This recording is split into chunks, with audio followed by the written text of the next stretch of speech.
Big Boss Malayalam season 7 live അപ്ഡേറ്റ്സിലേക്കാണ് പോകുന്നത്. ലൈവിൽ ഏജൻസ് എല്ലാവരും ഓടി നടന്ന് നെവിന്റെ അടുത്തും അനീഷിന്റെ അടുത്തും ഒക്കെ ബോട്ടിൽസ് ഡീലാക്കുന്ന ആ ഒരു കാഴ്ചയായിരുന്നു ലൈവിനകത്ത്. അനീഷിന്റെ ലെമൺ കമ്പനിയുമായിട്ട് ഇപ്പോൾ നിലവിൽ ഡീൽ വെച്ചിരിക്കുന്നത് ആര്യൻ, ലക്ഷ്മി, ബിന്നി, ആദില എന്നിവരൊക്കെയാണ് കേട്ടോ. പിന്നീട് ഷാനവാസ് വരുന്നുണ്ട്. ഷാനവാസ് നെവിന്റെ അടുത്തും ഡീല് വെക്കുന്നുണ്ട്, അനീഷിന്റെ അടുത്തും ഡീല് വെക്കുന്നുണ്ട്.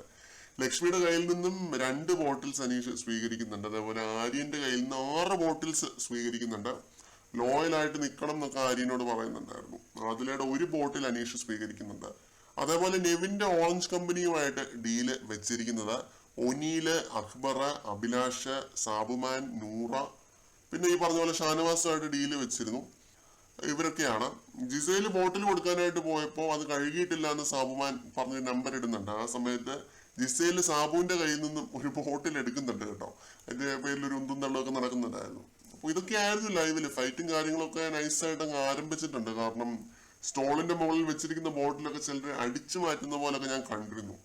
ക്വാളിറ്റി ടെസ്റ്റിങ്ങിന്റെ സമയത്തായിരിക്കും ശരിക്കുമുള്ള അടി നടക്കാനായിട്ട് പോകുന്നത്. കാരണം അപ്പോഴാണ് റിജക്റ്റ് ആക്കാനായിട്ട് നമ്മുടെ ഇൻസ്പെക്ടേഴ്സ് ആകുന്ന ശ്രമങ്ങൾ നടത്താനായിട്ട് പോകുന്നത്. ഇവർക്ക് അങ്ങനെ കാരണങ്ങളൊന്നും വേണ്ട. ഏത് രീതിയിലാണ് അനുമോളും ജിഷിനും ഇത് നോക്കുന്നതിനനുസരിച്ചിരിക്കും. സ്ട്രിക്റ്റ് ആയിട്ടാണോ അതോ ഈസി ആയിട്ട് നോക്കി അങ്ങ് വിടുവോ എന്നുള്ളതനുസരിച്ചിരിക്കും. നെവിനും അനീഷും ഓണേഴ്സ് ആയിട്ട് നല്ല പ്രകടനമാണ് കാഴ്ചവെച്ചിരിക്കുന്നത്. കാരണം ഞാൻ ഈ വോയിസ് റെക്കോർഡിങ് ഈ മിനിറ്റ് വരെ ഒരൊറ്റ ബോട്ടിൽ പോലും ജ്യൂസ് ഇവർ രണ്ടുപേരും നിറച്ചിട്ടില്ല. അത്രയും ഗംഭീരമായിട്ടാണ് അനീഷും നെവിനും ടാസ്ക് ചെയ്യുന്നത്. അത്രയും സ്ട്രിക്റ്റ് ആയിട്ടാണ് ടാസ്ക് ചെയ്യുന്നത്. ഓരോന്ന് പറഞ്ഞ ഏജന്റുകളെ വലിപ്പിച്ചുകൊണ്ടിരിക്കുകയാണെന്ന് സാരം. എന്നുവെച്ചാൽ ഇവരുടെ ബോട്ടിലിൽ 1 ബോട്ടിലിന്റെ അകത്ത് പോലും ജ്യൂസ് നിറയ്ക്കുന്നില്ല. കൂടുതൽ അപ്ഡേറ്റ്സുമായിട്ട് വീണ്ടും കാണാം.